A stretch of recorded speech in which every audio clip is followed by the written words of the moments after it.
Alright, check it out. I've got a Q&A for you guys today. I had you guys submit questions on one of my past videos, and I fed through them and picked a few that hadn't been asked in some of the other Q&As I've done in the past. So, first off, the first question is, what are my opinions on sticker black books?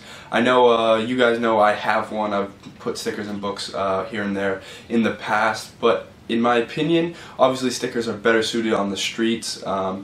Stickers will end up in black books, that's kind of inevitable. If I don't make one, somebody else probably will. So it's just one of those things that happens and you kind of have to accept. Obviously, they're preferred to be on the street, but you know, they'll end up in some books, and it's a good way to document every other sticker. I don't think putting every single sticker you get, or every single sticker you get from one person, into a book is the best use of those. I'd say at least a 50-50 split between what goes up and what goes in a book. I know a handful end up in shoe boxes. I know everybody's just got absurd amounts of extras here and there, and that's almost probably preferred than peeling them and putting them in a book, and that's just how I feel about that. The second question is, how did I learn how to freestyle? And if you're unfamiliar with this, I know I've kind of shown off in a few videos just going at a wall or a sticker or whatever without any sketch whatsoever, and basically just freestyling with prior knowledge of how the letters work and how I want to kind of just come up with something on the spot. And this is something that I've definitely come to over the couple years I've been drawing. It's not something that works the first time or by any means works every time. A lot of the time you guys see the video of the stickers that I put up or sketches I totally finish. Obviously I draw outside of the videos you see, so not every time is it perfect, and not every freestyle am I super proud of. I know I showed off in a live stream kind of, I think it's the most recent one, I drew a bunch of different freestyles like back to back, and you can see that some of them are much better than others, and it's just kind of like whatever I'm feeling at the time and whatever I really want to try out. Most of the time I don't get too elaborate with them, keeping freestyles a little bit more simple and falling back on what you know works is pretty crucial in making sure that it works on the spot rather than trying to throw a bunch of hookups and stuff in there, while also trying to make your letters work with one another. Visualizing the piece as a whole prior is important, but in the nature of a freestyle, not much thought goes into it. I just like to work through it as I kind of go. So I'll start with the S and then progress to just kind of follow the style I picked, or follow the style I think it'll work with. Next up, we've got, do I make ghetto graph supplies? And I know most of my videos have kind of phased away from the how-to and tutorials in the past. It's just kind of timing and, you know, what I feel I want to put up on YouTube. That being said, I still make a bunch of my supplies, whether it's paints or mops or whatever. I make a bunch of inks and stuff on my own just to use. That being said, I don't really make the videos associated with them too often anymore. I would love to get back into them. It's just kind of a situation thing right now, being away at school, that kind of stuff isn't as easy to do. But that being said, I do have a bunch of handmade paints and inks and whatever. I've done videos now and again about those, so yes, I do make them, but definitely not as much as I used to. They're good and they're cheap, they're accessible. It's just kind of like when I need to make some, I'll make some. I don't really go after or have a secret formula that I need to have every time I go out, kind of thing. The next question is, what are my parents' thoughts on what I do? In a few other Q&As and I'm sure live streams or whatever, I've answered this question, but it was asked a few times in this thread, so I'll figured I'd rehash it here. So my parents' thoughts on what I do is they're obviously very supportive of my art and what I choose to do. As long as I keep myself out of trouble, that's okay with them. There's not much else to it. They're really supportive of, you know, everything I've done with, you know, the custom print kind of service, as well as, you know, the clothing and stuff I've designed, and they're excited to see where it goes just as much as I am, but at the end of the day, they're mostly supportive as long as I keep myself out of trouble. And I think that goes for probably any parent. As long as you're doing something constructive and not directly for defiance, they're going to be supportive of it. And that's definitely a route I've kind of stuck with the entire time I've been doing the art thing, and it's definitely helped out and avoided a lot of headaches over the years. So I probably got asked 1,000 times in the thread about motivation and inspiration. These two things are very natural processes that a lot of people are trying to like seek out and find inspiration, whereas both of them kind of come to me and should come to you. I know in the past couple months I've been able to keep a notebook and notes in my cell phone about kind of like just shorthanded stuff that happens and I think is somewhat relevant to art I might make one day, and the smallest stuff can flourish into big ideas later down the road. Finding inspiration is something that just happens. It's not something you can seek out. You can't say, alright, I'm gonna go on a walk and find something that inspires me and make art about it. It's something that you have to just be going and it happens to you. I know just jotting down the randomest stuff kind of builds into inspiration, whether you like a color palette you see on a car that's passing by or whatever. Stuff like that is pretty important in that it's stuff that is in your everyday life that you might overlook just because it happens so often, but if you take the time to kind of look at some stuff in more of a critical eye, that's when inspiration kind of builds up, in my opinion. And obviously taking notes and obviously keeping track of stuff like that is going to help you then look back on it and, you know, keep those ideas so they don't just flutter away. Motivation, on the other hand, is something that is very personal to you. Obviously, some people like to have an end goal in sight, whether it's to be a professional artist and do freelance work for your life, or it's just to make the next design and see how people like. Motivation for me is simply just my enjoyment for art. I really like just making my stuff and throwing it at you guys, seeing how you guys receive it, and getting honest critique and feedback and hate over everything that I do is just something I kind of like, and I get motivation off of, one, people destroying whatever I post, as that's the comment section is ruthless, and then people that support it, obviously that helps. But if you take everything positive, you also have to take everything negative and work it into, you know, how you work. That's kind of stuff, and having my feedback and having you guys appreciate what I do and all these kind of avenues that I've kind of put together on my YouTube channel, that motivates me to keep doing it and keep pushing my own art, keep pushing what graph is, and keep pushing everything in general.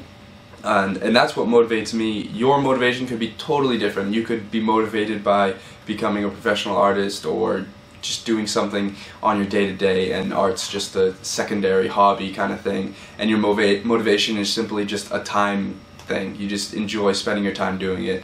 It's different for everybody, but you have to find what it is for you. I know myself, I didn't have these kind of morals or like these kind of motivations or inspirations the first year or two I was drawing, but it definitely built over time, and much like anything, you will find it eventually if you stick through it, and if not, maybe art's just not your thing, and that's totally fine. Not everybody's cut out for the hobby that they once enjoyed.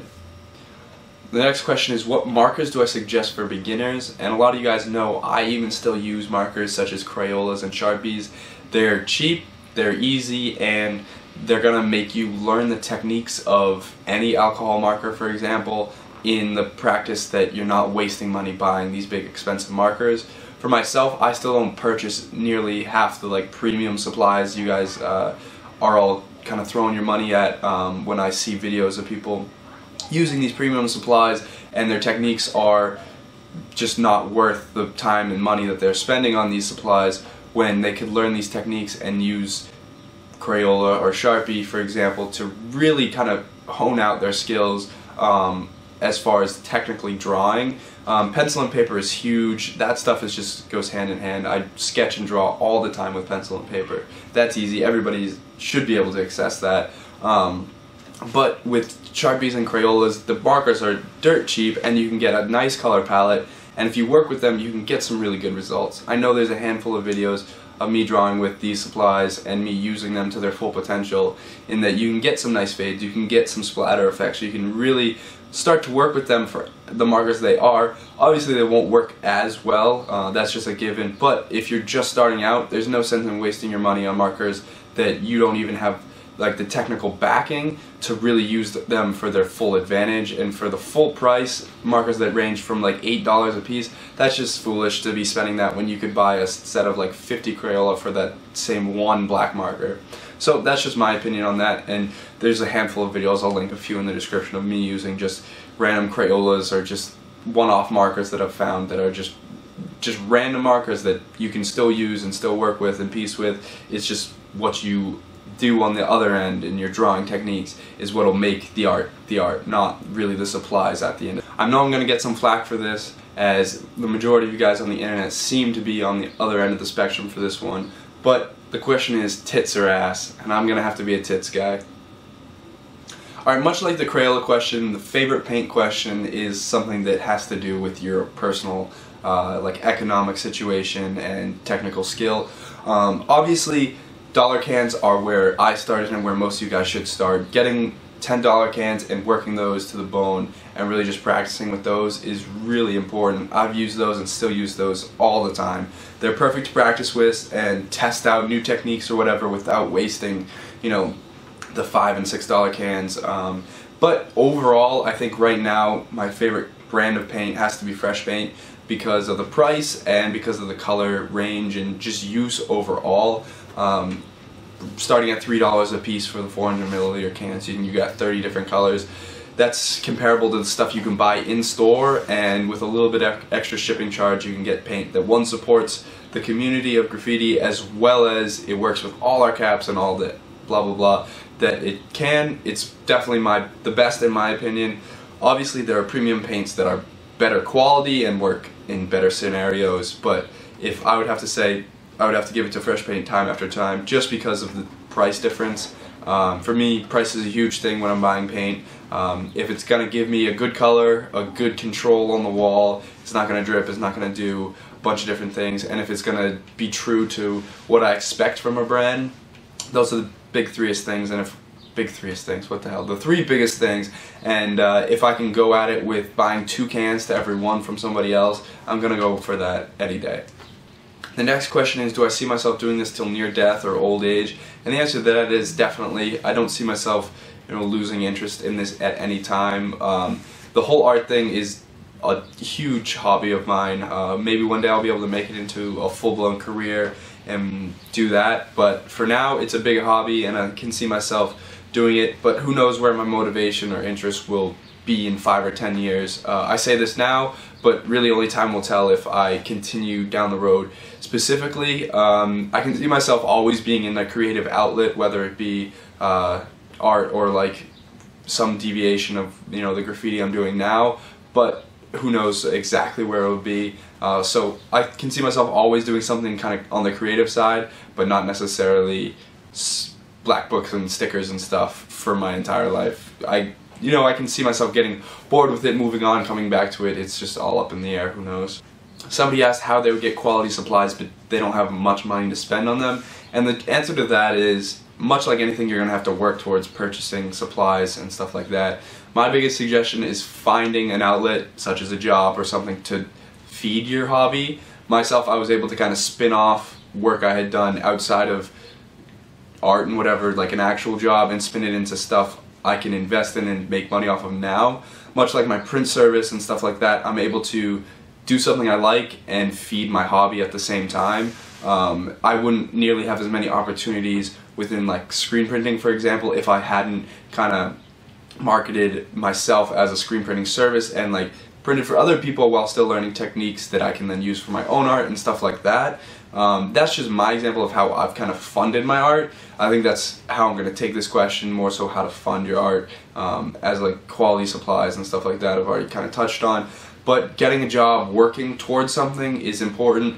I don't suggest, or I don't see like selling your art as ever being the best answer. As myself, the times I've sold art is next to nothing compared to the hours I've worked elsewhere. Selling your art is an option, but I know myself, I'll put some sticker packs online and I won't make more than like 50 bucks off them at the end of the day. And it's like stuff like that that's not as feasible, but it's always an option. So if you want to make a canvas or sell a cardboard here or there, that's always a good way to kind of use your art to then fund your art. But getting an outside job doesn't hurt, as that's not something you have to really put you know, too much extra time into. That's something you can work 5 or 10 hours a week and get a paycheck every 2, and then that goes right to your art fund, and that can kickstart something. So getting a job will open other opportunities as far as what you can purchase and what you can work with, and as long as your technical skill does back what you are buying, I definitely suggest trying out new products and other things that would just increase not only your arsenal but your just technical skill and whatever you want. The last question I'll be answering is, do you ever see people copying your style around like YouTube and Instagram? And the truth is yes. Do I really care? No, as that's just part of it. If one person's not going to copy it, somebody else will. You can tell them not to, but they're still going to. It's just one of those things that behind a username you can do whatever you want and really never see the repercussions too visibly. It's just one of those things that I live with, and if you're going to copy my stuff, it's fine. I'll notice it. Maybe other people won't, but if you're not creating your own stuff, when will the progression really start? If you're just copying other people and trying to learn from that directly, it's not really going to benefit you as much as putting in the hard work yourself and putting in the time to really understand, for example, the letters and the structure of everything. Whereas copying people might look cool at first, but it's going to dry out really quick when you just never see any progression and never really move along from working off of other people's work.